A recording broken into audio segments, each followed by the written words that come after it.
तो मान लिया जाए ये एक नदी है, कुछ ऐसे समझ लो, ये क्या है, नदी है, ठीक है ना। और मान लिया जाए यहाँ किसी बिंदु पे एक नाव है, एक नाव, ऐसे समझ लीजिए कि एक नाव है, किश्ती है, ठीक है ना। एक नाव है किसी प्रारंभिक बिंदु पर, और इस नदी के किनारे एक पहाड़ी है, ऐसे पहाड़ी है या इमारत है। अच्छा हाँ, एक बात और याद रखेंगे, ये जो क्वेश्चन नंबर 6 है, इसके ठीक पहले वाली प्रश्नावली में क्वेश्चन नंबर भी डेटा दिए हुए हैं, बस यहाँ पहाड़ी कहा है, वहाँ शायद इमारत कह दिया है, तो उसमें बहुत बड़ा रॉकेट साइंस नहीं है, बिल्कुल वैसे ही आप लोग को इसे सॉल्व करना है जैसे वहाँ पर किए हुए थे, ठीक है ना। तो ये एक नाव है, यह नाव किसी समय पहाड़ी के शिखर से 30 अंश का अवनमन कोण बना रही है, 30 अंश का अवनमन कोण बना रही है। अब यह नाव धीरे धीरे जो है पहाड़ी की ओर या इमारत की ओर चल रही है, और एक समय ऐसा आता है 4 मिनट बाद, 4 मिनट बाद मान लिया जाए कि यह नाव चल करके पहाड़ी की ओर किसी एक नई बिंदु पे आ गई, मान लिया जाए नाव यहां पर पहुंच आई है। तो यहां पर अब जो पहाड़ी के शिखर का अवनमन कोण बनता है ये 60 अंश का बनता है, ऐसा हमसे बताया गया, ठीक है ना। तो अब आपको क्या करना है, पूछा जा रहा है कि यह जो नाव है यह कितने समय बाद बिल्कुल पहाड़ी के किनारे या इमारत के किनारे पहुंच जाएगा, ठीक है ना। तो हम इसका नामकरण कर देते हैं कि मान लिया AB एक पहाड़ी है, और प्रारंभिक बिंदु P पर जब नाव थी तो उस समय पहाड़ी के शिखर का उन्नयन कोण इस पर 30 अंश का बन रहा था।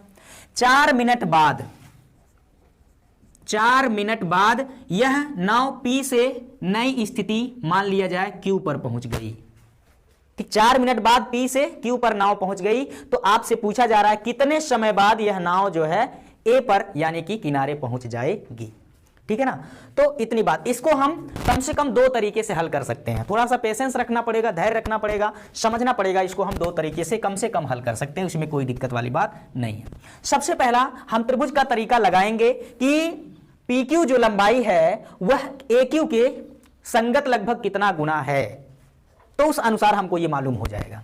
देखिए, अगर ये वाला जो त्रिभुज आप लोग को दिख रहा है, ये वाला कोण 30 अंश है, ये आपको मालूम है एक रैखिक युग्म कोण से ये टोटल होगा 180 अंश का कोण। इधर अगर 60 है तो ये वाला जो कोण होगा ये 120 अंश होगा। रैखिक युग्म कोण से एक तरफ टोटल कोण बनेगा 180, 180 में ये 60 है तो बचेगा 20 अंश। अब इस त्रिभुज के अंदर त्रिभुज के तीनों अंतः कोणों का योगफल होता है 180 अंश। अगर ये 30 है, ये 120 है, तो ये दोनों जुड़ करके 150 हो जाएंगे। तो 150 में से 180 में से ये 120 और 130 यानी कि 150 जब निकाल देंगे, 180 में से 120 और 30 घटा देंगे तो बचेगा सिर्फ और सिर्फ 30 अंश, यानी ये वाला जो कोण होगा ये 30 अंश होगा। कहने का मतलब कि इस त्रिभुज में कोण P और कोण Q और कोण B ये 30 अंश का होगा, ये 30 अंश का होगा, ये 120 अंश का होगा। यहां पर एक बात जो आप लोग को याद रखना है प्रमेय से कि अगर कोई भी त्रिभुज हमारे पास है, त्रिभुज के कोण अगर बराबर होते हैं तो उसके सम्मुख भुजाएं भी बराबर होती हैं, और अगर त्रिभुज की भुजाएं बराबर होती हैं तो उसके सामने के कोण भी बराबर होते हैं। इस वाले त्रिभुज में ये वाला कोण, ये वाला कोण, ये दोनों बराबर कोण है, तो इस कोण के सामने वाली भुजा ये QB और इस कोण के सामने वाला भुजा PQ, ये दोनों आपस में बराबर होंगे, यानी कि PQ की लंबाई QB के बराबर होगा। क्यों? क्योंकि एक ही त्रिभुज में 2 बराबर कोणों के सामने वाली भुजाएं बराबर। तो हम लिख सकते हैं PQ बराबर होगा QB के, पहली बात याद रखेंगे। अब इस त्रिभुज में हम आते हैं, ये 60 अंश का कोण है, ये 90 अंश का कोण है, तो 9 6 15 150। त्रिभुज के अंतः कोणों का योगफल 180, ये 90 हो गया, ये 60 हो गया, तो यहां पर बचेगा कितना? 180 में से 90 और 60 यानी 150 घटा देंगे तो पुनः ये भी बचेगा 30 अंश, ठीक है ना। इतनी बात हमको याद रखना है। अब हम थोड़ा सा यहां पर लगाते हैं क्या, त्रिकोणमितीय अनुपात साइन। ये कोण 30 है, ये 60 है, अगर ये कोण 30 है तो इसके सामने वाली भुजा लंब होगी और ये हमेशा QB कर्ण होगा। तो यहां पर एक काम हम करेंगे, साइन थीटा बराबर होगा लंब के बटा कर्ण, ठीक। अच्छा, साइन थीटा का अगर अंश माप ये वाला हम लोग 30 अंश लेते हैं तो इस 30 अंश के सामने वाली भुजा लंब होगा यानी QA या कह सकते हैं AQ, और बटा कर्ण होगा 90 अंश के सामने वाली भुजा QB। साइन 30 अंश का मान 1/2 होता है और QA बटा QB। QB का तिरछा अगर गुणा कर देंगे तो QB/2 आ जाएगा बराबर QA। या इसको हम अगर ध्यान से यहां पर लिखें और समझें तो QA बराबर हो जाएगा क्या, QB के बटा 2, या हम लिख सकते हैं QB जो है वह PQ के ठीक बराबर है। तो जहां QB है उस QB की जगह पर मैं लिख सकता हूं PQ/2। अब यहां पर समझिए, ये जो QA लंबाई है यानी कि AQ लंबाई है, यह PQ का आधा है। QA PQ/2 का मतलब उसका आधा। तो QA लंबाई यानी Q से लेकर A तक की जो दूरी है वह P से लेकर Q तक की दूरी का आधा है, यानी इतनी लंबाई का आधा है इतनी लंबाई, यानी Q से A तक की दूरी, Q से A तक की जो दूरी है वह P से Q तक की दूरी का आधा है। ठीक है ना। अब समझिए, मान लिया जाए 10 किलोमीटर दूरी को चलने में आपको 4 मिनट लगते हैं, तो 10 किलोमीटर की आधी दूरी, 10 किलोमीटर की आधी दूरी कितना होगा, 5 किलोमीटर को उसी चाल से चलने में कितना समय लगेंगे, कितना समय लगेंगे? इसका जवाब है, अगर 10 किलोमीटर को 4 मिनट में तय करते हैं तो 10 का आधा यानी 5 किलोमीटर को 4 का आधा यानी कि कितने मिनट में, 2 मिनट में हम लोग तय कर सकते हैं। तो अगर PQ लंबाई को 4 मिनट में नौका तय करती है तो Q से A तक पहुंचने में 4 का आधा ही लगेगा, क्योंकि यह दूरी इस दूरी का आधा है। तो अगर P से Q तक पहुंचने में 4 मिनट तो Q से A तक पहुंचने में मात्र 2 मिनट, 4 का आधा समय 2। बस क्वेश्चन का कॉन्सेप्ट हो गया खत्म और आपको मिल गया इस क्वेश्चन का आंसर, जो कि होगा कितना, 2 मिनट। ठीक है ना। तो यहां पर अतः हम लिख सकते हैं QA की दूरी को चलने में या कह सकते हैं तय करने में लगा समय जो होगा, ठीक है ना, PQ का आधा होगा। PQ दूरी को 4 मिनट में तय किया था तो उसका आधा 4/2 यानी कि 2 मिनट में तय करेगा। ठीक है ना। तो इस तरह से ये हो जाएगा हमारे इस क्वेश्चन का आंसर, क्वेश्चन नंबर 6 और क्वेश्चन नंबर पिछले वाले प्रश्नावली के 15 का आंसर, जो कि होगा कितना, तो इसका जवाब है कितना, 2 मिनट, यानी 6वें है इसका जो दूसरा ऑप्शन है ये हमारा राइट आंसर है। चलिए, तो क्वेश्चन नंबर 6 तक के प्रश्न जो कि बहुविकल्पी थे उसको हल करने के बाद अब हम क्वेश्चन नंबर 7 पे आ जाते हैं। क्वेश्चन नंबर 7 में जो कि हमको दिया गया है कि एक 80 मीटर चौड़ी एक सड़क है, ठीक है ना। तो मान लिया जाए ये हमारे पास ऐसा, ठीक है ना, ये एक 80 मीटर चौड़ी सड़क है, ये चौड़ाई है इसकी, लंबाई नहीं है, सड़क ऐसे नहीं है, सड़क ऐसे है, ठीक है ना। और ये सड़क की चौड़ाई है 80 मीटर, 80 मीटर चौड़ी सड़क है। अब इस सड़क के दोनों ओर आमने सामने 2 खंभे हैं, स्तंभ हैं। मान लिया एक स्तंभ ये है और दूसरा स्तंभ ये है। मजे की बात यह है, हमसे कहा गया है कि दोनों स्तंभों की लंबाई बराबर है, यानी समान लंबाई वाले 2 स्तंभ हैं, ठीक है ना। तो पहले वाले स्तंभ की जितनी लंबाई होगी दूसरे वाले स्तंभ की भी लंबाई उतनी ही होगी। मान लिया ये पहला स्तंभ है, इसको हम कह देते हैं AB, और ये दूसरा स्तंभ है जिसको मैं कह देता हूं CD। ठीक, 80 मीटर चौड़ी सड़क है, सड़क के दोनों ओर आमने सामने 2 खंभे हैं, स्तंभ है, ठीक है ना, जिनकी लंबाई यानी कि ऊंचाई बिल्कुल बराबर है। अगर इसकी ऊंचाई h मानोगे तो इसकी भी ऊंचाई h ही होगा।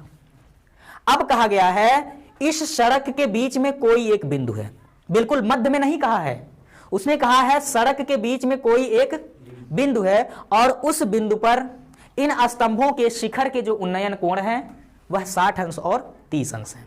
तो मान लेते हैं यहां पर एक बिंदु है, ठीक है ना, और इस बिंदु को मैं नाम दे देता हूं P। इस बिंदु P से इस शिखर के जो अवनमन कोण हैं वे 30 अंश और 60 अंश है। एक दिन मैंने आपको बताया था, अगर हमको ये डिसाइड करना है कि ये इनमें कौन 60 अंश का कौन 30 अंश का होगा, तो जब स्तंभ दोनों बराबर लंबाई के हैं तो अगर बिंदु P इसके करीब होगा तो ये बड़ा कोण होगा और ये छोटा वाला। अगर यह बिंदु P इसके करीब होता तो इधर वाला कोण 60 अंश का होता और इधर 30 अंश का होता। यानी कि जो बिंदु P है यह खंभा AB के पास है, तो ये 60 अंश का कोण होगा और ये 30 अंश का होगा। मान लीजिए कि इस बिंदु P की पहले खंभे से जो दूरी है वो x है, ज्यादा गंदा हो जाएगा यहीं लिख देता हूं मैं, सिर्फ x समझ जाइएगा। इस बिंदु P की पहले खंभे से जो दूरी है वो x है, तो क्या आप बता सकते हैं कि दूसरे खंभे से इस बिंदु P की दूरी कितनी होगी? टोटल दूरी खंभे के बीच की जो है वह सड़क की चौड़ाई के बराबर होगा, जो कि कितना मीटर है? 80 मीटर। तो अगर ये इतना x है तो ये बचा हुआ 80 माइनस x होगा। आई होप आप लोग को समझ में आ गए होंगे कि अब हमको करना क्या है, ठीक है ना। इस बिंदु की खंभों से दूरी निकालना है और इन खंभों की लंबाई। तो पहले एक बार इस त्रिभुज में, फिर इस त्रिभुज में हम लोग देखेंगे। तो यहां भी समकोण त्रिभुज बना है, ये भी समकोण त्रिभुज ही होगा। मैं लिखता हूं समकोण त्रिभुज PAB में, PAB में ये कोण थीटा, इसके सामने वाली भुजा लंब और ये होगा आधार। तो मैं यहां लिखता हूं tan थीटा बराबर लंब की बटा होता है आधार। tan, अगर थीटा का अंश माप हम लोग 60 अंश लेंगे तो इस 60 अंश के सामने वाली भुजा जो लंब है वो AB होगा और आधार जो है वो AP होगा। tan 60 अंश का अंश माप या tan 60 अंश का जो मान है √3 होता है, बराबर AB की लंबाई जो कि होगा h बटा AP होगा x, ठीक है ना। तो अब क्या होगा देखिए, तिरछा गुणा कर दीजिए आप लोग, ठीक है ना। तिरछा गुणा कर देंगे तो x का कर्डिम 3 में होगा, गुणा कर्डिम में 3x बराबर हो जाएगा h। चलो रहने दो, इसकी जरूरत आगे पड़ने वाली है। अब हम इस त्रिभुज में बात करेंगे, समकोण त्रिभुज PCD में, PCD में, ठीक है ना। समकोण त्रिभुज PCD में यहां पर tan थीटा बराबर वही लंब बटे आधार, ठीक है ना। tan थीटा बराबर लंब होगा और बटा आधार, ये तो आपको मालूम ही है। tan थीटा का अंश माप यहां पर अगर हम लोग 30 अंश लेंगे तो इस 30 अंश के सामने वाली जो भुजा है वह CD है, जो कि लंब होगा। आधार होगा PC। tan 30 का मान 1/√3 होता है। CD, ठीक है ना, जिसकी लंबाई हम लोगों ने h माना है। PC जो कि आया हुआ है 80 माइनस x। अब इसका क्रॉस मल्टीप्लाई कर लेंगे, इसका इसमें और इसका इसमें। 80 माइनस एक्स का 1 में गुणा कर दोगे तो वही मिलेगा 80 माइनस एक्स बराबर कर्डिम 3 का h में गुणा करेंगे तो हो जाएगा कर्डिम में 3h। ठीक है, समझ में आया क्या? अब यहां से क्या करेंगे आप लोग, x को पक्षांतर करो तो 80 बराबर हो जाएगा कर्डिम में 3h और माइनस x है, इस पार आएगा तो प्लस x, ठीक है ना। अब x की जरूरत पड़ गई या h की जरूरत पड़ गई, h बराबर कर्डिम में 3x ले आकर के यहां पर रख दो, ठीक है ना। तो मैं कुछ लिख नहीं रहा हूं, समीकरण 1 2 3 डायरेक्ट मैं रख रहा हूं। कर्डिम में 3 गुणे h, h का मान हम लोगों ने निकाला है कर्डिम में 3x, तो जहां h है वहां मैं लिख देता हूं कर्डिम में 3x, ठीक है ना, और प्लस आगे कौन है x, जिसके बाद कर्डिम में 3 गुणे कर्डिम 3 होगा सिर्फ 3 और यहां x प्लस 1x, तो आ गया बाबू 3x प्लस 1x 4x, पक्षांतर कर देंगे 80 बटा 4 बराबर होगा x, ये कैंसिल आउट हो जाएगा 4 दूना 8, x बराबर कितना आ गया 20 मीटर, ठीक है ना। यानी x बराबर 20 मीटर, ये x क्या है, पहले खंबे से बिंदु P की दूरी, ठीक है ना। ये आ गया कितना 20 मीटर आ गया, पहले खंबे से बिंदु P की दूरी 20 मीटर, तो टोटल 80 है। अगर यहां x का मान 20 रखोगे तो 80 माइनस 20 कितना होगा 60 मीटर। समझ में आ गया कि नहीं आ गया, ठीक है ना। तो दूसरा क्या होगा 80 माइनस x बराबर कितना, 80 माइनस, या ऐसे डायरेक्ट में लिख देता हूं ये, चलो थोड़ा सा और सब्र करिए। अतः जो AP की लंबाई हो गई, यानी खंभे से पहले स्तंभ से बिंदु P की लंबाई जो कि x है वो आ गया हमारे पास 20 मीटर, ठीक है ना। और दूसरे खंभे से बिंदु P की दूरी जो कि CP होगा वह 80 माइनस x होगा, और अगर 80 माइनस x की वैल्यू 20 रखेंगे तो यह आ जाएगा 60 मीटर, यानी कि दूसरे वाले स्तंभ से बिंदु P की दूरी कितना होगा 60 मीटर। अभी हमको खंभों की जो ऊंचाई है वो पता करना है, तो x का यह जो मान हम लोग निकाले हुए हैं उसको हम ला करके यहां पर रख देंगे, ठीक है ना। चलो माना नहीं अब तक, लेकिन मान ही लेते हैं, ये समीकरण 1 और समीकरण 2, ठीक है ना। तो मैं लिखता हूं समीकरण 1 से, समीकरण 1 से मतलब जो x का मान ये निकाला, ये x का मान है, x के इस मान को ला करके हम यहां समीकरण नंबर 1 तो h बराबर हो जाएगा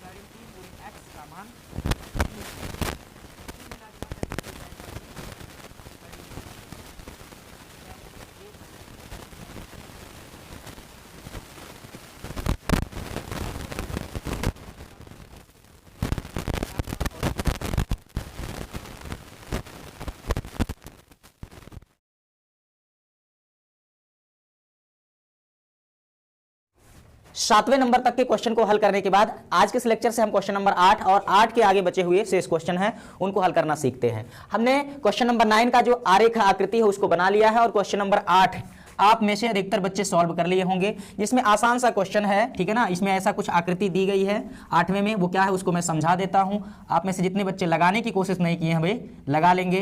और इसमें शायद एक क्या है, चौड़ी नहर है ना, क्या है, एक नहर है, नहर के एक अंत बिंदु पर एक क्या है, टावर, एक टावर है, ऐसा कुछ मान लो एक टावर है, ठीक है ना। और ये यहां से ये नहर है, ठीक है। नहर के एक तट बिंदु पर या एक किनारे पर कह सकते एक टावर है, दूसरे वाले किनारे पर एक बिंदु है, ठीक है ना। और इस बिंदु से इस टावर के शिखर का उन्नयन कोण कितना दिया गया, 60 अंश, 60 अंश दिया है। और उसी तट पर इसी आधार बिंदु को मिलाने वाली रेखा के सीध में एक दूसरा कोई बिंदु है जहां से इस टावर के शिखर का उन्नयन कोण जो है ये 30 अंश दिया गया है, ठीक है ना।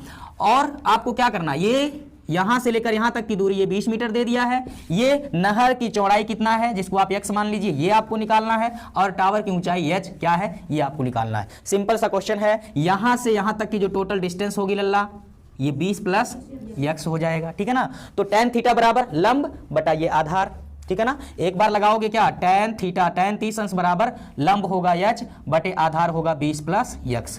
यहां से हल करेंगे, x का मान h के पदों में निकाल लेंगे। फिर इस वाले त्रिकोणमितीय अनुपात में लगाओगे, इस वाले त्रिभुज में त्रिकोणमितीय अनुपात tan थीटा बराबर लंब बटे आधार यानी h बटा x, ठीक है ना। तो इस तरह से दो समीकरण बनेंगे, दोनों समीकरणों को हल करके x का मान और h का मान आप सभी को निकाल लेना है, ठीक है ना। हमको आशा नहीं बल्कि पूर्ण विश्वास है कि आप लोग इसको हल कर ले जाओगे, और अगर हल न कर पाना तो कमेंट करके जरूर बताना, ठीक है ना। चलिए तो इसको हम यहीं पर छोड़ देते हैं और आते हैं क्वेश्चन नंबर 9 पे। क्वेश्चन नंबर 9 में क्या है कि एक बच्ची है, एक लड़की है, लकड़ी मत समझ लेना, एक लड़की है, ठीक है ना। और इस लड़की की जो लंबाई है 1.2 मीटर, ठीक है ना। 1.2 मीटर लंबी एक लड़की है। अरे यहां बना दो, ये है जूलिया, कौन है, जूलिया है लल्ला, ये है उसकी रेशमी जुल्फें, ये है उसकी 2 चोटियां, ठीक है। तो 1.2 मीटर लंबी एक लड़की है। यहां क्षैतिज से ऊर्ध्वाधर ऊंचाई पर उड़ रहा एक गुब्बारा है, ठीक है ना। क्षैतिज से यानी यहां आधार बिंदु से 88.2 मीटर की ऊंचाई पर एक गुब्बारा, ये गुब्बारा है, ठीक है ना।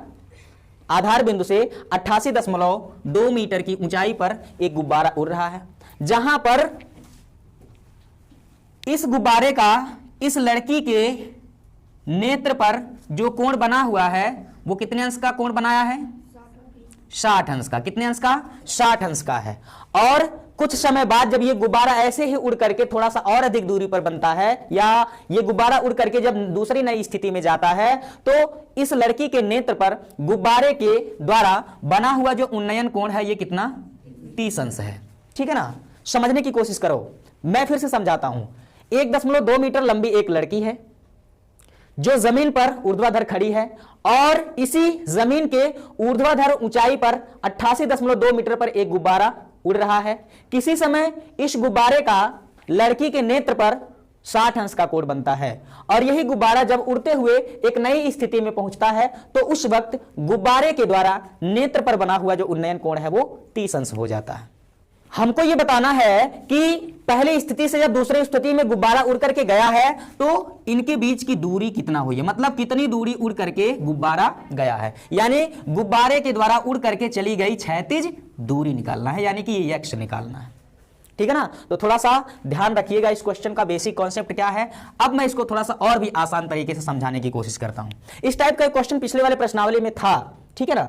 यहां अगर 1.2 मीटर, याद रखिएगा इसका ये पोजीशन, ठीक है ना। इसका मैं नाम दे देता हूं, मान लिया जाए लड़की का नेत्र बिंदु A पर है और उसके क्षैतिज बिंदु B और C हैं, ठीक है ना। और यहां पर जो गुब्बारा पहली स्थिति में P पर था, दूसरी स्थिति में Q पर चला गया। अब मैं आप लोगों से पूछता हूं, अगर ये 1.2 मीटर है तो इसमें कोई शक नहीं है, यह भी 1.2 मीटर ही होगा, और यह भी दूरी जो है 1.2 मीटर ही होगा। अब बाबू अगर पूरी दूरी, ठीक है ना, यहां से लेकर यहां तक की दूरी 88.2 मीटर है, तो अगर ये इतना हम निकाल देंगे तो बची हुई B से P तक की दूरी होगी। समझना, यहां इस बिंदु से P तक की जो पूरा दूरी है, नीचे से एकदम गुब्बारे तक की जो टोटल दूरी है 88.2 मीटर है। अगर ये वाली दूरी मैं कहूं कि B से बताइए बी से बताइए कि कितनी दूरी पर है पी। तो बी से पी तक की जो दूरी बचेगा, टोटल दूरी 88 में से 1.2 अगर घटा देंगे तो बची हुई जो दूरी है यहां से यहां तक, ये आ जाएगा 87। नहीं समझे? यहां से यहां तक की ये टोटल दूरी है 88.2। अगर ये इतना हम घटा देंगे तो बी से ऊपर तक की जो दूरी बचेगी वो सिर्फ 87 बचेगा। 88.2 में से 1.2 घटा देंगे तो 87 बचेगा, यानी बी से पी तक की दूरी 87 मीटर होगी। और ऐसा ही सी से क्यू तक की दूरी भी कितना होगा? 87 मीटर ही होगा, 87 मीटर ही होगा। ये बात आपको ध्यान में रखना है। अब इतनी दूरी अगर हम लोगों ने x मान लिया है तो इसी दूरी को x को निकालना है। ये इतना दूरी भी आप कुछ मान लीजिए, सपोज y मान लेते हैं कि लड़की से प्रथम स्थिति में गुब्बारे के बीच की क्षैतिज दूरी जो है y है और गुब्बारे द्वारा उड़ करके जो चली गई दूरी है वो x है। हमसे ये x पूछा गया कि गुब्बारे द्वारा उड़ करके चली गई कितनी दूरी होगी। काफी लंबा हमने आपको समझा दिया। अब इसका एक सरल आकृति हम बना देते हैं, ठीक है ना। सरल आकृति समझ लो, एकदम आसान होने वाला है, ठीक है ना, कोई दिक्कत आपको नहीं होगा, समझिएगा।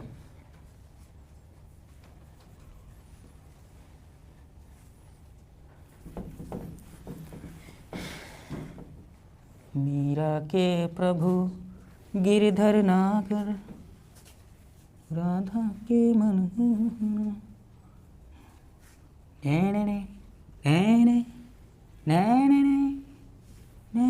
ये ए, ये बी, ये सी, ये पी, ये क्यू। पी पहली स्थिति में गुब्बारा था, क्यू दूसरी स्थिति में गुब्बारा था। ये टोटल कोण बना है कितने अंश का लल्ला? 60 अंश का। ये इतना कोण बना है 30 अंश का। ये इतना दूरी x, ये इतना माने हैं y। ये जो b से p तक की दूरी है 87 मीटर, ये इतना दूरी है 87 मीटर, ठीक है ना। अब बस आपको एक बार समकोण त्रिभुज ए बी पी में लगा देना है, ठीक है ना। लंब 87 आधार y, फिर ए सी क्यू में लगा देना है, लंब 87 आधार x प्लस वाई। यहां से यहां तक टोटल दूरी कितना होगा लल्ला? ये इतना y, ये इतना x, y plus x, y plus x, यानी कि x प्लस y। किसी को कोई दिक्कत? बिल्कुल नहीं। चलिए यहां से देखते हैं। मैं लिखता हूं यहां पर समकोण त्रिभुज, समकोण त्रिभुज ये ए बी पी में, समकोण त्रिभुज ए बी पी में दिख रहा सबको? या फिर दूसरी आकृति बना दे, रहने देते हैं। A B P, A B P, A B P, ठीक है ना। tan थीटा बराबर लंब के बटा आधार। बच्चे सोच रहे होंगे tan ही क्यों लगाते हो सर? तो सवाल ये है बाबू, जब ये कोण न्यून कोण है, उसके सामने वाली भुजा लंब होगी या आधार होगी, तो ऐसा त्रिकोणमितीय अनुपात लगाना है जिसमें लंब और आधार हो। तो लंब और आधार वाला त्रिकोणमितीय अनुपात या तो tan होगा या tan का व्युत्क्रम cot होगा। तो tan लगाओगे तो भी बल्ले बल्ले, cot लगाओगे तब भी बल्ले बल्ले, ठीक है ना। tan थीटा बराबर क्या होगा?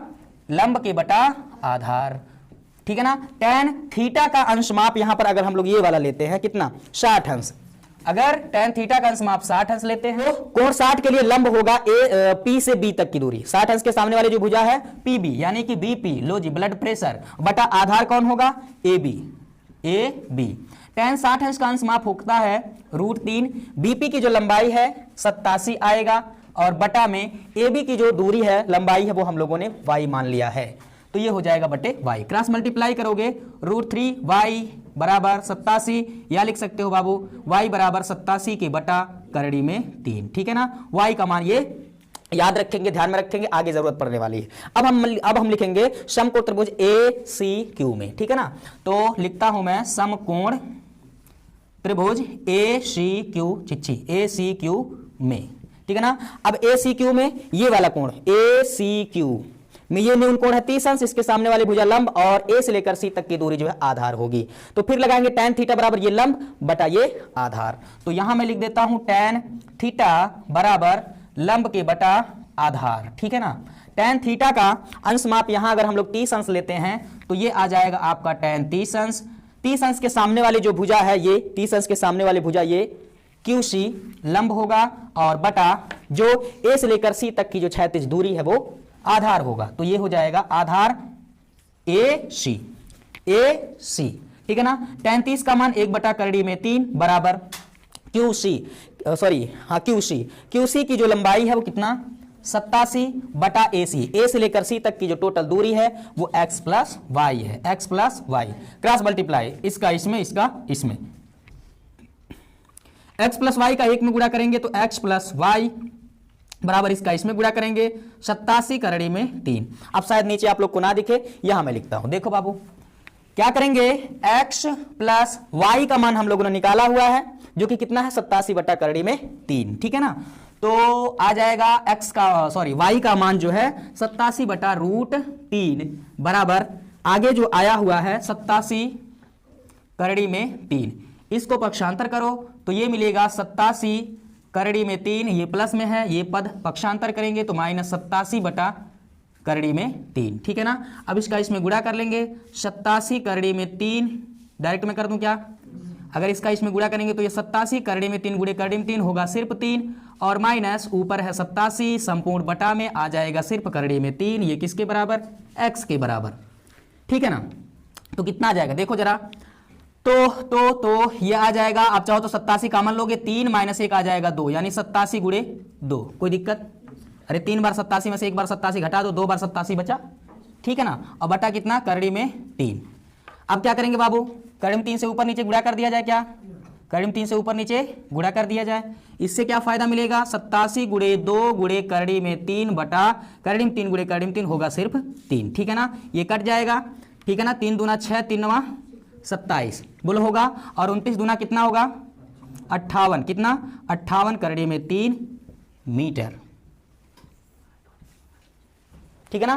तो इस तरह से आ गया, गुब्बारे द्वारा उड़ करके चली गई जो क्षैतिज दूरी है यानी बी से सी तक यानी पी से क्यू तक जो क्षैतिज में उड़ करके चली गई दूरी है वह 58 करड़ी में 3 मीटर होगा। यहां पर आप बाबू करड़ी में 3 का मान भी रख सकते हैं, x बराबर 58 गुणे करड़ी में 3 का मान 1.732, आप इसका गुणा कर लेंगे जितना आएगा उतना मीटर हो जाएगा गुब्बारे के द्वारा उड़ करके चली गई क्षैतिज दूरी। सो आई होप आप लोग को समझ में आ गया होगा इस क्वेश्चन का बेसिक कॉन्सेप्ट क्या था, इसको हल कैसे करना है, ठीक है ना। जो हिम्मत ना हारे वो जिंदगी संवारे, ठीक है ना, हिम्मत मत हारो, कैलकुलेशन करते चलो।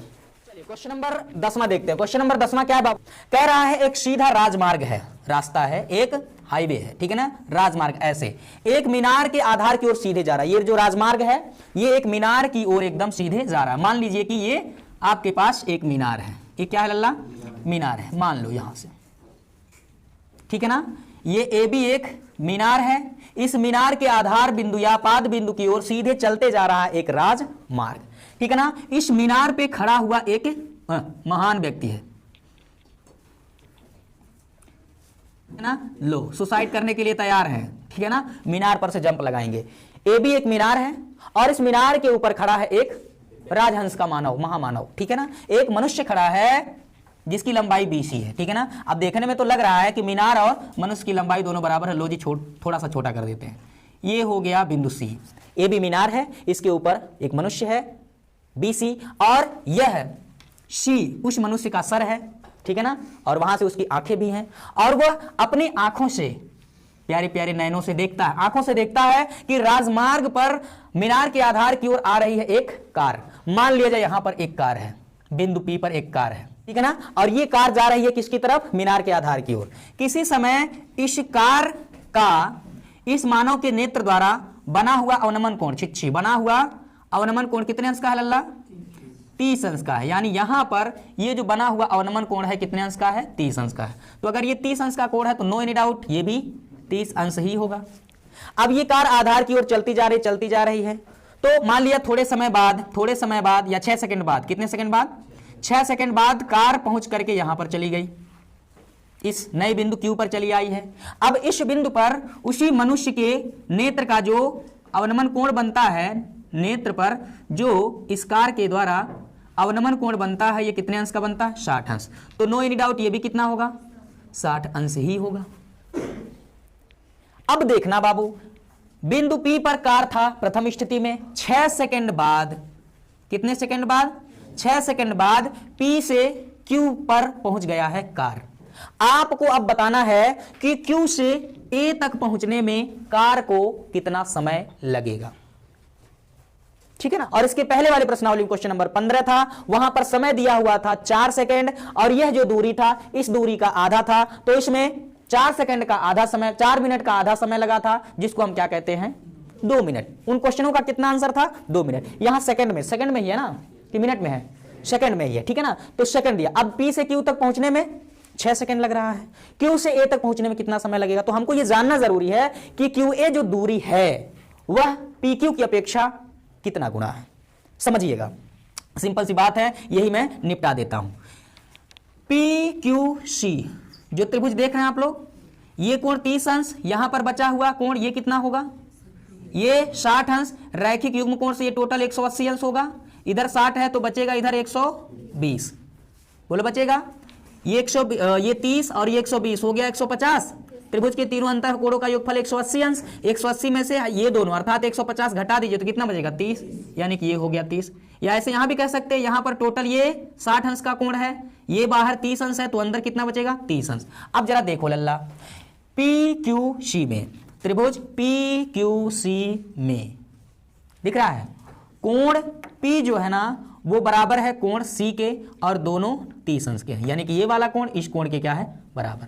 और हमारा त्रिभुज का प्रमेय कहता है कि अगर किसी भी त्रिभुज में दो कोण बराबर है, ये P ये Q ये C, दो कोण बराबर हैं तो उसके सामने वाली भुजाएं भी क्या होती हैं बराबर।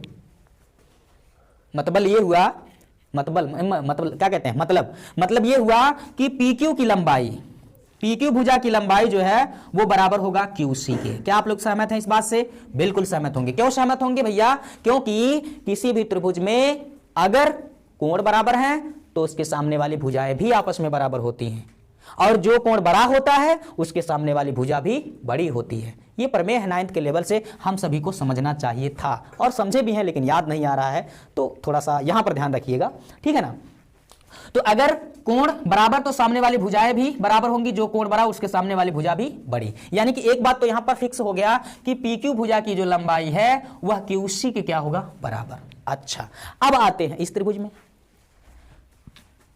यहां पर ये कोण 60 अंश, ये होगा 90 डिग्री यानी 90 अंश। आप लोग हमको बताएंगे कि ये कोण कितना होगा, ये 90 और ये 60, 9 6 15 150 अंश, 180 में से ये 150 घटा दीजिए तो बचेगा यहां कितना 30 अंश। यानी कि अब मैं यहां से लिखता हूं त्रिभुज QAC में, QAC में, ठीक है ना, QAC में कोण C जो होगा वो कितना आएगा, 180 में से ये 90 वाला कोण और ये 60 वाला कोण घटा देंगे लल्ला तो कोण C आ जाएगा कितना 30 अंश। अब यहां इस कोण को, इस न्यून कोण से हम लोग एक ऐसा त्रिकोणमितीय अनुपात लगाएंगे जिसमें सामने वाली भुजा QA आ जाए और 90 अंश के सामने वाली भुजा QC आ जाए।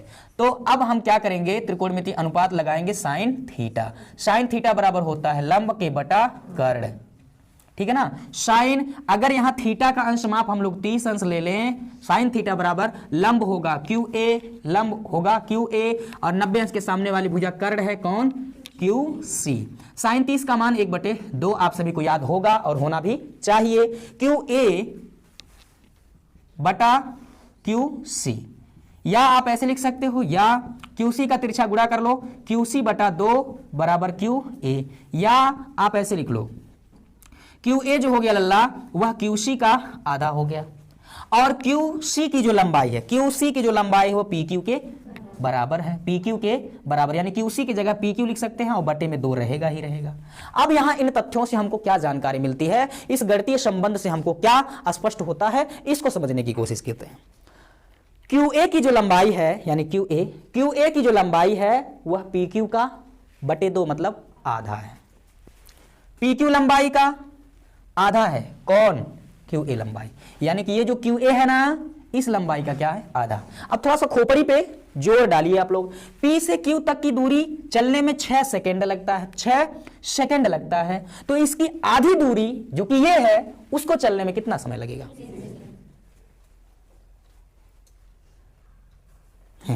समझ में आया कि नहीं आया, बोलो। अरे यार, किसी दूरी को चलने में 6 सेकेंड समय लगता है एक समान चाल से, तो उसकी आधी दूरी को चलने में 6 सेकेंड का आधा ही समय लगेगा, मतलब 3 सेकेंड लगेगा। समझ में आया? तो यहां से हम क्या लिख सकते हैं, QA दूरी PQ का आधा है। अगर PQ को चलने में 6 सेकेंड लगता है तो Q से A तक की दूरी चलने में लगा हुआ जो समय है वो कितना होगा, 6 सेकेंड का आधा यानी 3 सेकेंड होगा। यही हमारे इस क्वेश्चन का आंसर है, यानी गुब्बारे को Q से A तक, सॉरी कार को, ठीक है ना, यानी कार को Q से A तक पहुंचने में जो समय लगेगा वो 6 सेकेंड का आधा यानी 3 सेकेंड लगेगा। अब यहां मैं लिख देता हूं, अतः कार को Q से A तक पहुंचने में समान चाल से है, अब बीच में स्लो कर दे या स्पीड बढ़ा दे तो उसके जिम्मेवार हम नहीं है, ठीक है ना। कार को Q से A तक पहुंचने में, ठीक है ना, Q से A तक पहुंचने में लगा समय 6 सेकंड का आधा, यानी 6/2 अर्थात 3 सेकंड होगा, ठीक है ना, 3 सेकंड होगा। बोलो मेरे प्यारे हिंदुस्तान की जय, ठीक है ना। तो इस तरह से प्रश्नावली 9B के इस अगले और आखिरी और इस चैप्टर के भी आखिरी प्रश्न के हल के समापन के साथ साथ आप सबको बहुत बहुत शुभकामना, बहुत बहुत बधाई। तैयारी को बरकरार रखो, वक्त आने पर इसका टेस्ट आपके सामने जारी होगा, अच्छे परफॉर्म करेंगे, हमें आशा ही नहीं बल्कि पूर्ण विश्वास है, ठीक है ना। सो चलिए फटाफट स्क्रीनशॉट ले लेते हैं। अब मिलेंगे अगले वाले लेक्चर में और अगले वाले प्रश्नावली के अगले वाले चैप्टर के बेसिक कॉन्सेप्ट को लेकर के, ठीक है ना।